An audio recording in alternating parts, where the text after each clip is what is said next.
Good morning, ladies and gentlemen.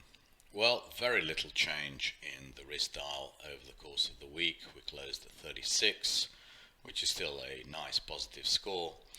And really, we deviated between 33 and 36 for the whole of the week, which is really what you would expect. What that is telling you is that the spreads are all reverting to their moving averages, and that the moving averages are still positive. And therefore that indicates that it's still a buy the dip market.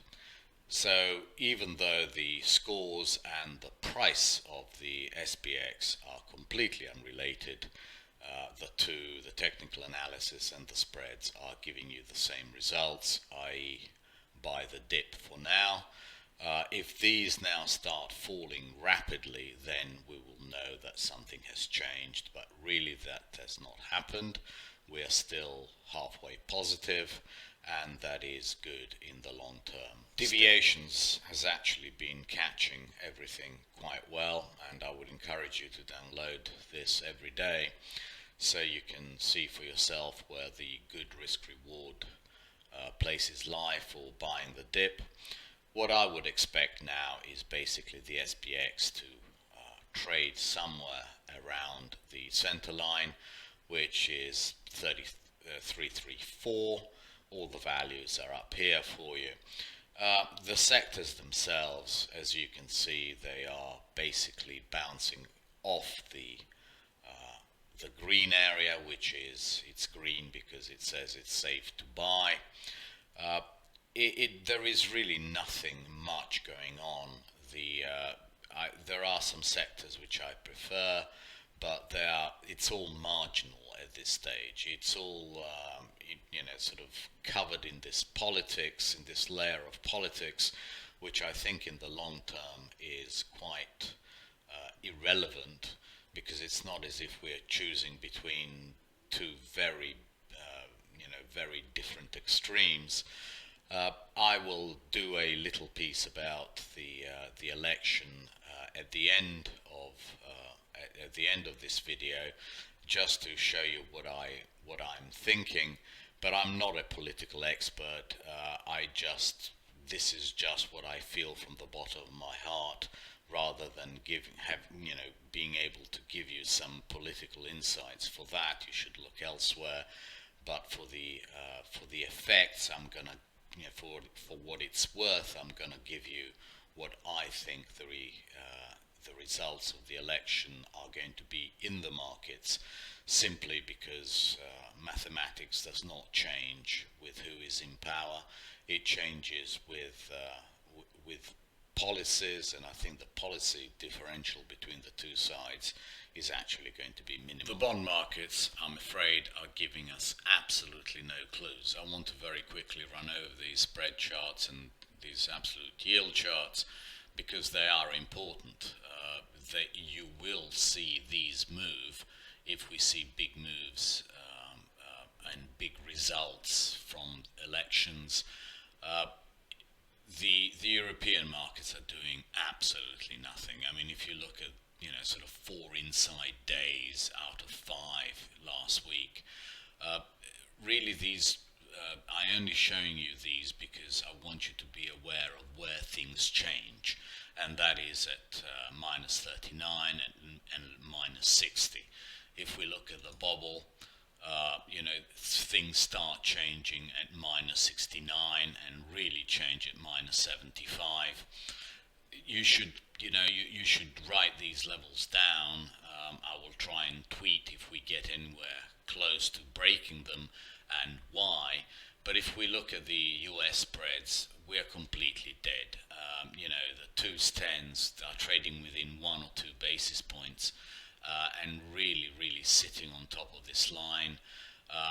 If we now were to see some serious risk off, I suppose we could be heading down towards 36, but this is about as far as I can see it going.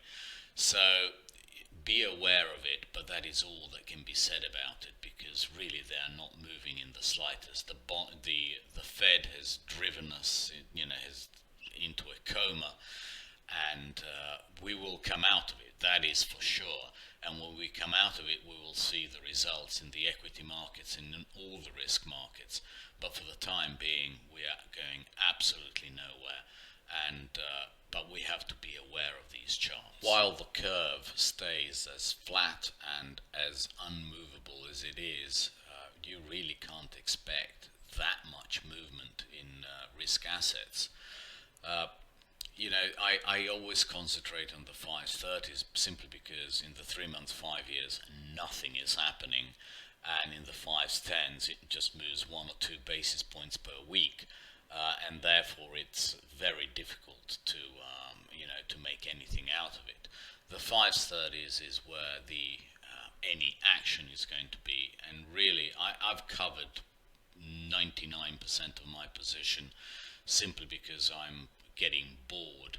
I still think that overall the trend should be for a steepening down towards 140, but I'm very aware that the risk off, any kind of risk off move will see us above 109 to 105 area, and any close about 105, I think we have some very, very steep risk off going on, and that will be the signal really that there is something really bad could happen in equities. While we are above this 10, sort of in yield above this 105 area, I think it's unlikely that that risk can do anything but return to support levels. Beyond there, beyond 105, I can see some big movement in equities, while below, really, no, I can't. The one thing that did move last week was the US dollar, and that is basically a, when you don't know what to do, you seek the safety of the biggest currency. And yes, we rallied a little bit, and as I have been saying, there's the areas to look at where the risk reward is really good for the downside is around 95.50 to, let's call it 96.04, which is this 0.382 retracement. I think it's quite clear that all the moving averages are rolling over. These are the weekly moving averages, and they're rolling over. I think it's anywhere between 95.50 and 96 is going to be a wonderful area to get some put spreads on board, and especially if we look at euro, you can see this movement off this level at 118.40, where we basically traded around and closed for 1, 2, 3, 4, 5, 6 weeks. Now we're getting this, we are going towards the really good risk reward area, which on a daily basis is 115.52, on a weekly basis is 115.43. 10 pips, who cares? And then we have the 0.382 at 114.86. So you have a 70 basis point area here in Euro USD where the risk reward is for a change in trend back up. I like those areas. I think they make sense. So anyway, anywhere between on a weekly basis between 115.40.50 and 114.35, what is that, less than 1%, is the area to basically start putting on some call spreads in euros and some put spreads in DXY. Gold got smacked back right into support, where I did take a small starter position at 118.60. Why did it get smacked back? Well, because of the dollar. But while the really important component of the price of gold, which is real yield, stays very much unchanged, as you saw, zero movement in bond yields and zero movements in the curve, it's tough to see it doing much more than what the dollar is doing. And therefore, I think we're coming into an area of very good support, certainly between 118.60 and this point here, 117.95.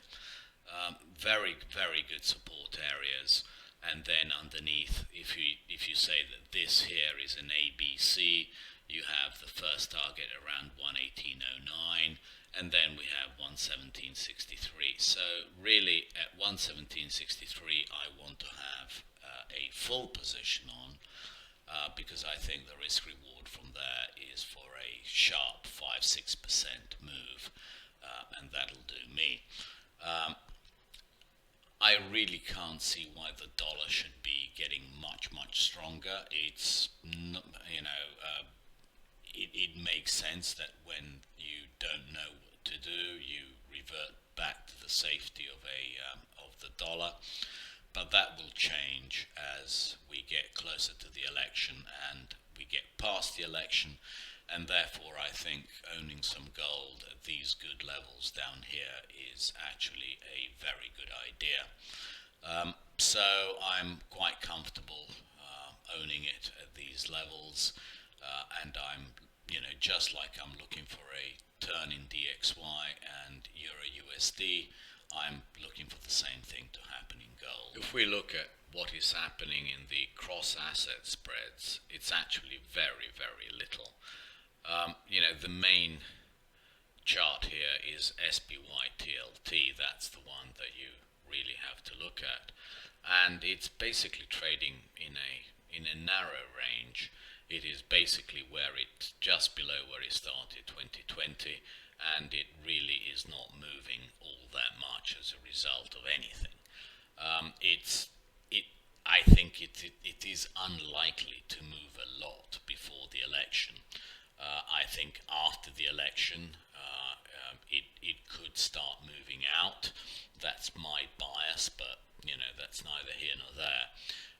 But until we get to that election time, I think we will stay in a narrow range, and therefore that's why I keep on saying, at really good levels like 3200, the risk reward is one way. Unless you see some big movement happening in SPY TLT, i.e., big time risk off or big time risk on, really the buy the dip is and sell it on rips is really the strategy to employ.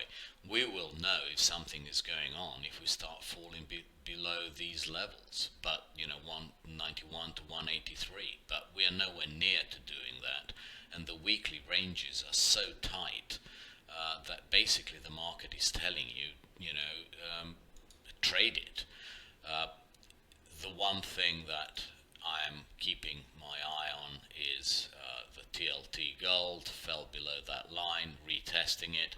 That's why I think it's probably a good time to start dipping your toe in the gold market, because the odds are that over the course of the next 2, 3, 4, 5, 6 weeks we head back down. Nothing else is really going on here. The relationship between the S&P and the Nikkei, this is what I mean when I tell you that what the market does, it goes back to the moving averages in times of uncertainty, but it doesn't go below the moving averages, and the moving averages are still positive. And if that is the situation, it's a buy the dip market all the time and every time. Even the internal spreads, i.e. the technology spreads against the rest of the sectors, are stabilized very nicely last week. This is the chart that will be a concern at some stage. It's not a concern now, and that is the NDX against the SPY. As you can see, it's got very definite support level. Okay, it's just very clear. Only if we start dropping below there will the NDX accelerate downwards against the SPY, and that will drag the SPY down. While we're above that level, really nothing much is going on, and this is what I mean by the market's just taking the time and the price action to revert back towards towards a mean moving average ahead of big events like the US election or perceived big events. Whatever sector you look at, whether it's XLF, XLK, XLV, XLK, XLI, XLK, they are all stabilizing below the longer term moving average, which is very much pointing down, i.e. in favor of XLK. While that is happening, and why XLK is below all the moving averages, I really don't see how it's possible that the market gets hit too hard. It's just mathematically impossible, and therefore you want to basically trade it. As I've said, you buy the dip against really good levels. And what are these really good levels? Well, they're all marked here, every single one of them, and you can see the market might go a few ticks through one, but it respects them very, very well. 32.14 I have on this chart, whether it's 3200, 32.14, big deal. The resistance level, 33.30. And if that fails, then we go to 33.93. I would really be shocked to see the market above these levels, 34.30. I really would not expect that. It's too much risk on too soon. But what I can tell you is that basically at 3200 we are at 20 times the multiple of 160, which is the expected forward earnings for 2021. It doesn't matter what the true forward earnings happen to be for 2021, because we all know that these analyst projections are going to be slightly wrong. It's what the market expects, so let's respect it. Now, for us to trade below 3200, we really need to have those earning expectations lowered, and I mean seriously lowered. I don't know, from 160 down to below 150. And then, unless the multiple can expand, then we can go down. But I really think it's going to be very, very contained. It's going to be contained because we are at a level of multiple that is very reasonable. Very reasonable. No way can anyone say that 20 times, which is where we are, 20 times the 2021 earnings is expensive given bond yields at 1.5%. I mean, you can say that it's expensive, but you'd be wrong. It's as simple as that. So I really think that the downside is limited until we get some real news, until something changes.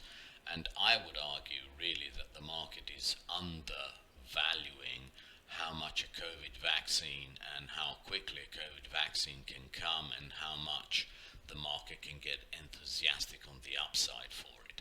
So every time it drops to these really good levels like 3200 or here 3130, I think it's a gift. And I want to show you this chart because this is the one that's worrying me at the moment. All the other charts I've shown you are saying no problem. Okay, the market is not in any kind of a trend. There is nothing to worry about. You buy the dip, you sell the rip, you trade it. It's fine. This is the only chart that actually has me worried, and that is the difference between implied volatility and realized volatility. This is realized volatility in mauve, and this is implied volatility in blue. You can see how it's opened this huge jewel which will be closed. And the problem is that normally the way that jewel is closed is by the realized volatility coming down to the implied volatility that the futures markets are predicting. That would signal a sharp move in risk off, one or two sharp moves in risk off in the indices, and that is why I think at the moment it's prudent to play it with options rather than position in outrights. You can trade it in outrights with with having, very clear levels that you want to be involved in and very clear stops, but you can't just position and go away. The risk here is far too much. There is, this jaw is as wide as I've seen it for many, many years, and it will close. And it will close over the course of the next month. Now, could it be that the futures markets are wrong and they come down? Of course it could. They could be, but I think it's less likely. It's less likely because of the history of the futures markets being far more right than the cash market, and the cash market adjusting to the futures market price. And that is what worries me. It worries me that 1 or 2 days will be very, very bad in the near future, in the next 30 days or so. You saw that the CME actually expanded their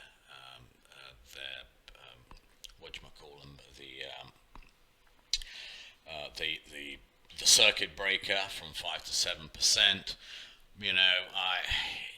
Could you get a 7% move in a day? Yes, you could. And then these jaws will close. This worries me. That's why I stick to playing it with options for the time being. Far safer. Until these jaws close, you don't really want to position heavily in outright. Translating what I've been saying in the SPX is basically we are still in a rolling over phase that is quite clear, unless we can start closing above, the 3400 area. I think that is very unlikely until we see some more clarity from the election. The danger is that we get people bullish up here. People take off their shorts and maybe even get long, and then we get a real smackdown towards this 3155 area, 3130, 3155, which I think is going to be very important. That would actually, give us an ABC that we can rally off from the elections. To me, that is the danger. But we are trading so nicely within Bollinger Bands, RSIs. The market is fine. All we've done is deflated something which was unsustainable, and we've got some worries about the election, and that's fine. The market will start climbing that wall of worry at some stage. To me, important levels have to be respected. The danger always is one sharp move down, one daily sharp, really sharp move down in the S&Ps. And that would close the jaws that I've just shown you, and that is really what could happen.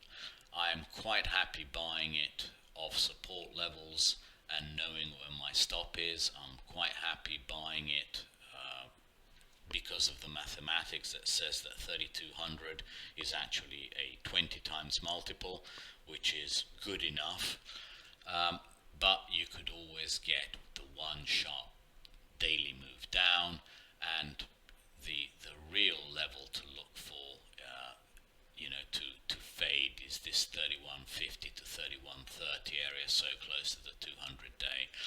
It's going to be very tough to break that, because every time you go even a little bit lower than 3200, you've got so much bad news priced in that really it's ripe for a squeeze. The really good thing about time passing is that it gives you so much definition in these weekly bars in the NQ.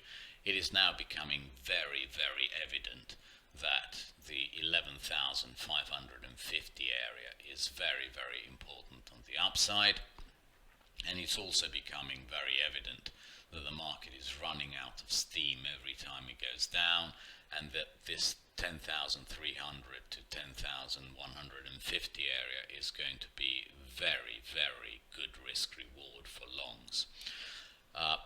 What could easily happen is that we go up towards this 11,500 mark. People get very excited, they start getting wrong, bang, they smack it back down into this excellent risk reward area, and that is what I'm hoping for. but I'm respecting, what the market is telling me. I think the market is telling me that everything is trading relatively well, that the market is not expensive by any stretch of the imagination, and that therefore really good risk reward areas are to be bought and held. I wanted to show you this chart of the transports against the Dow Jones Industrials. I mean, look at this. If we were really truly worried about the economy, or the stimulus package, whatever, would we be up here? Would we be trading 4 weeks at an unchanged price, right at the top of the all-time highs? I would argue not. If the transports are saying nothing much is going on and all we're doing is we are correcting overbought, an overbought situation, and all that the Dow Jones Industrial is doing is an ABC back down to the 200-day and trying to get it to move positive, I have to respect that. That makes sense to me. We are just going sideways. We are working off a lot of overbought conditions, especially in tech, and now we are well priced. We have for certain discounted something bad happening, and we are ready to at some stage climb the wall of worry. Whether that is going to be from, and the low was on Friday, that 3200, or it's going to be the 3150 to 30 area, I think that is immaterial. What I'm trying to convey to you is that even if the market does have one or two bad days, it's not a trend. Those are going to be even better buying opportunities, and probably where you can go into outrights as opposed to just options. That's the way I see it at the moment, and I'm going to show you what I expect for the elections and why I am not afraid of the elections at the moment. Okay, so what are the big differences between Biden and Trump? It's not like we haven't lived through 4 years of Trump, and it's not like we haven't lived through 47 years of Biden, with 8 of them as the VP of the Obama administration. So we really know them extremely well. We are not choosing between a known and a complete unknown. We are choosing between degrees. So what are the big differences? And I'm not a political expert. I just read a lot because I know that this is going to influence the markets, and I'm trying to put together, the pieces of the puzzle. What are the big differences? One, Biden wants more fiscal stimulus, which I guess is better for consumption and employment, which should be better for certain sectors like probably XLI and XLY. And he wants higher corporate taxes or less loopholes within those corporate taxes. Now that could affect FANGs mostly because that's where all the profits are. So if those are the differences, what could be the results of those differences? Okay, so if Biden wins, we get probably more bond issuance because you have to fund that deficit the fiscal deficit that you're going to increase. Could that steepen the curve some? Yes, it could. Could that lower the revisions for the forward earnings revisions for 21 and 22? Yes, it could. But it's really not going to lower them by much more than 5 to 10%, in which case you're looking for something like 200 points on the S&Ps, but you're not looking for 1,000 points on the S&Ps. If all you're looking for is 200 points on the S&Ps with multiples at 20, well, the multiples could go to 21 or 22, and that negates the whole of the 200 points down. That's why I really don't think that it's likely that we see a sustained, pronounced move down. Can we see a quick move down like I showed you in the implied versus realized volatility chart, yes, we could, and then they could start trending together downwards. So that is all I can see now. If again, I'm not a political expert, but this just makes sense to me. I think what the market is undervaluing is this COVID thing. I think the market at some stage, and I don't think it matters whether Biden or Trump are presidents, because one day you will have the headline, the vaccine is approved, it has 60, 70, 80% efficacy, and you're not only going to get one vaccine, you're going to get two, three, four, five. It's going to be a persistent news flow. People are going to get vaccinated, the fear will dissipate, the sectors which were really hit hard will bounce back. And that is all going to be supportive of the market, regardless who is president. I mean, time is passing, the phase 3 tests are being done. It will be done sometime in October, November, December, January. Who cares?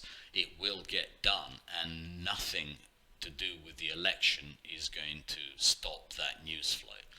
So, to me, it's fairly obvious that if you get 2 or 3 really bad days and those jaws close, that is the last piece of the puzzle that I want to be out of the way, and then I can buy with confidence. Right, lastly, I've updated